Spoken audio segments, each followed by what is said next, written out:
ஸ்ரீநிதி ஜோதிடம் சகோதர சகோதரிகள் அனைவருக்கும் வணக்கம். சந்திர கிரகணம் நாளைக்கு செவ்வாய்க்கிழமை 3ஆம் தேதி மார்ச் 3 செவ்வாய்க்கிழமை சந்திர கிரகணம் ஆரம்பங்க. இந்த சந்திர கிரகணம் பிடிக்கிற நேரம் 4:33 மணி முதல் 6:47 வரைக்கும் சந்திர கிரகணம் இருக்கும். இந்த டயத்தில் நம்ம கோவில்களுக்கு போகிறது, கோவில்களை கூட பார்த்தீங்கன்னா இந்த டயத்தில் மூடி வச்சிருப்பாங்க. அதுக்கப்புறம் கோவிலை சுத்தப்படுத்தி தான் அந்த பூஜைகள் எல்லாமே ஸ்டார்ட் பண்ணுவாங்க. சரிங்க, இந்த சந்திர கிரகணத்தினால் என்னென்ன டிஸ்டர்ப் நமக்கு வரும் அப்படின்னா, சந்திரனுக்கு தான் பார்த்தீங்கன்னா மனோகாரகம்னு சொல்லி சொல்லுவோம். அது கிரகணம் பிடிக்கும் பொழுது நம்முடைய மனதிற்கு சில சஞ்சலங்கள் வரும், சில டிஸ்டர்ப் ஆகும். அதாவது ஒரு முடிவு, இந்த நேரத்தில் கரெக்டான ஒரு மீட்டிங்கில் போய் அட்டன் பண்ணுறது, இந்த நேரத்தில் ஒரு இன்டர்வியூ அட்டன் பண்ணுறது, இதே மாதிரி விஷயங்கள் இருந்ததுன்னா கொஞ்சம் தள்ளி வச்சுக்கோங்க. அதாவது அதை மதியத்துக்குள்ளது முடிச்சுக்கோங்க, கிரகணம் ஆரம்பிக்கிறதுக்கு முன்னாடியே முடிச்சுக்கோங்க. முக்கியமாக எந்தெந்த நட்சத்திரக்காரர்கள் அப்படின்னா, மகம், பூரம், உத்திரம், அப்புறம் பார்த்தீங்கன்னா பூராடம், பரணி, இந்த நட்சத்திரக்காரர்கள் கொஞ்சம் கவனம் எடுத்துக்கோங்க. சரிங்களா?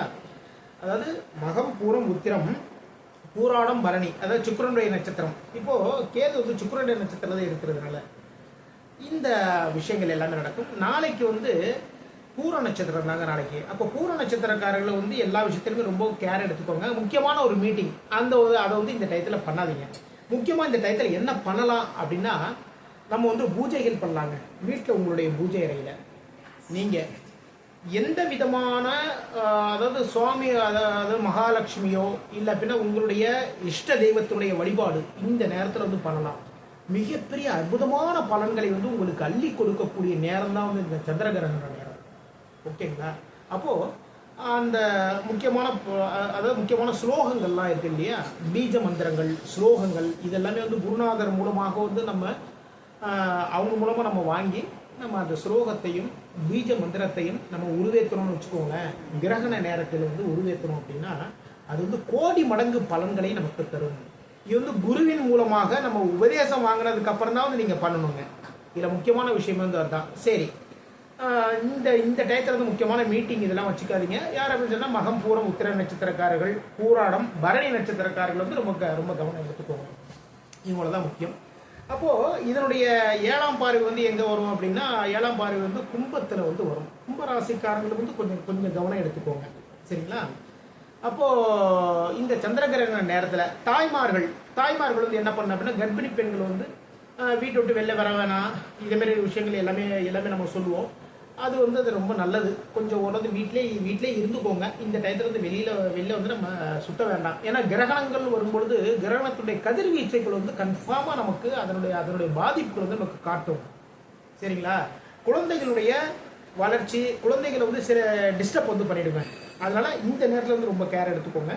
முக்கியமாக நம்ம வீட்டில் இருக்கக்கூடிய உணவுகளில் தர்பைப்புல் போட்டு வச்சுக்கோங்க. சார், நான் ஆஃபீஸ் போகிறேன், அங்கே காலையில் வாட்டர் பாட்டில் எடுத்து போயிடுவேன் அப்படின்னா, நீங்கள் போகிறப்ப அந்த வாட்டர் பாட்டில் ஒரு தர்பைப்புல் போட்டு வச்சுக்கோங்க. இந்த கிரகண நேரத்தில் நம்ம ஒரு ஈவினிங் டைத்தில் டீ, காஃபி சாப்பிடுவோம். அதே மாதிரி பார்த்தீங்கன்னா பஜ்ஜி சாப்பிடுவோம், அப்புறம் ஸ்நாக்ஸ் ஐட்டங்களை எல்லாமே சாப்பிடுவோம். இந்த நேரத்தில் தயவு செய்து சாப்பிடுவதை தவிர்த்து விடுங்கள். ஏன்னால சந்திரன் தான் பார்த்தீங்கன்னா உணவு. அந்த உணவையே கிரகணம் பிடிக்கிறதுனால நம்ம எது சாப்பிட்டாலும் சரிதான், அதன் மூலமாக நம்முடைய வயிற்று சம்பந்தமான சில பிரச்சனைகள் எல்லாமே வந்துடும். சரிங்க, இந்த நேரத்தில் கோவில் நட சாத்திடுவாங்க. ஒரு 7 மணிக்கு அப்புறம் தான் பார்த்தீங்கன்னா எல்லாருக்குமே அதாவது அந்த கிரகணம் முடிஞ்சதுக்கப்புறம் கோவில் சுத்தப்படுத்திட்டு அதுக்கப்புறம் தான் தரிசனத்துக்கே ஸ்டார்ட் பண்ணுவாங்க. அப்போ நவகிரகத்தில் இருக்கக்கூடிய ராகு கேதுக்களுக்கு நீங்கள் அது எந்த கோயிலுக்கு வேணாலும் போங்க. ராகு கேதுக்களுக்கு 2 விளக்குகள் போடுங்க. மகம், பூரம், உத்திர நட்சத்திரக்காரர்களும், பரணி, பூராட நட்சத்திரக்காரர்களும், கும்பராசிக்காரர்களும் நீங்கள் கொஞ்சம் கேர் எடுத்துக்கோங்க. அதேமாரி கேதுனுடைய பார்வையும் ராகுனுடைய பார்வையும் இந்த சிம்மராசி மேலே விழுது. அப்போது சிம்மராசியில் தான் கேது சஞ்சாரம் பண்ணுறார். ராகுனுடைய பார்வையும் விழுது, கேதுனுடைய பார்வை கும்பத்தில் விழுது. அப்போது கொஞ்சம் கவனம் எடுத்துக்க வேண்டியது. கேதுனுடைய 3ஆம் பார்வைன்னு சொல்லுவாங்க. 3ஆம் பார்வைன்னு பார்த்தீங்கன்னா துலாம் ராசி. ராகுவினுடைய 3ஆம் பார்வையும் பார்த்தோம் அப்படின்னா தனுசு ராசி. தனுசு ராசிக்காரங்களும் கொஞ்சம் கேர் எடுத்துக்கோங்க. இது மாதிரி உங்களுடைய இந்த சந்திர கிரகண நேரத்தில் கொஞ்சம் கவனம் எடுத்துக்கிட்டு அதுக்கப்புறம் பார்த்தீங்கன்னா பரிகாரங்கள்லாம் ஒன்றும் கிடையாதுங்க. கோவிலுக்கு போய் ஒரு 2 விளக்குகள் போடுங்க, அவ்வளோதாங்க பரிகாரம். வேறு எதுவுமே செய்ய தேவையில்லை. இந்த நேரத்தில் முக்கியமாக உணவுகளை எடுத்துக்காதீங்க. டீ, காஃபி சாப்பிட்றதுனாலும் சரி தான், இல்லை அப்படின்னா ஸ்நாக்ஸ் சாப்பிட்றதுனாலும் சரி தான். ஈவினிங் 4:30 அதாவது மாலை வந்து 6:45 வரைக்கும் 6:50 வரைக்கும் 7 மணி வரைக்கும் வச்சுக்கோங்க. 7 மணிக்கு மேலே வந்து நீங்கள் எது வேணாலும் சாப்பிடுங்க.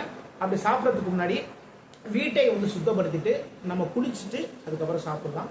இந்த சந்திர கிரகத்தினால் வரக்கூடிய சில இடர்பாடுகளிலிருந்து நாம் விலகிக் கொள்ளலாம், தப்பித்துக் கொள்ளலாம்.